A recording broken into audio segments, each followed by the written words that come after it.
Book 1. The Nature of War. Chapter 1. The Enduring Essence of Conflict. War, in its essence, is a clash of wills, a violent expression of human purpose shaped by politics, passion, and the chaos of chance. This truth, as I observed in the wars of Napoleon's age, remains unshaken in the fragmented world of 2025. Yet the forms of war, its tools, actors, and battlefields have transformed beyond recognition. Where once armies met on fields of mud and blood, today they duel in cyberspace, in markets, and in the minds of millions scrolling through feeds on platforms like X. To understand war now, we must first grasp its enduring nature, and then trace how it bends to the pressures of our time. War is, and always has been, an instrument of policy.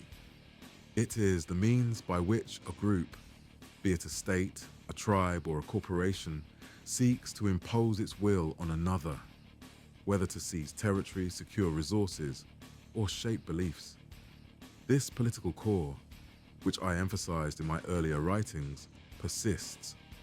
In 2022, Russia's invasion of Ukraine was not merely a grab for land, but an attempt to reassert geopolitical dominance, a policy rooted in Moscow's fear of a Western-aligned neighbor.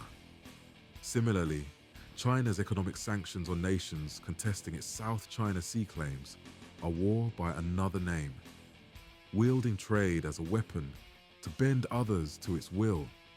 These acts, though differing in form, share the same purpose: to achieve political ends through coercion.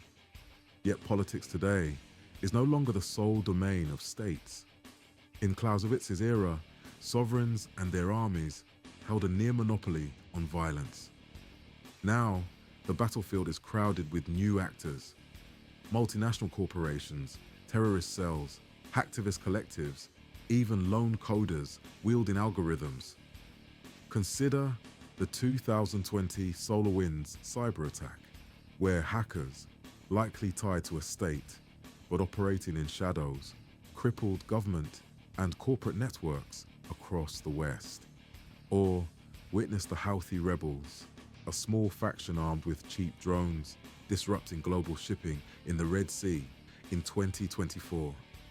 These actors, unbound by borders or uniforms, pursue their own policies, whether ideological, economic, or anarchic.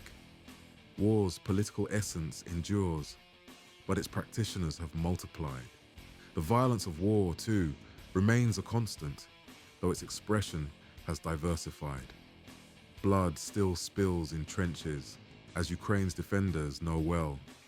But violence now extends to the digital and economic realms.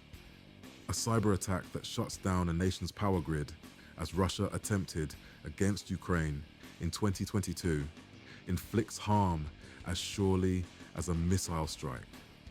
Economic sanctions, like those strangling Iran's economy, starve populations without firing a shot. Even information, tweets, videos, memes can wound, rallying hatred or sowing despair. On X, a single viral post can shift a war's narrative, as Ukraine's savvy media campaigns demonstrated, turning global opinion into a strategic asset. Violence, then, is no longer merely physical.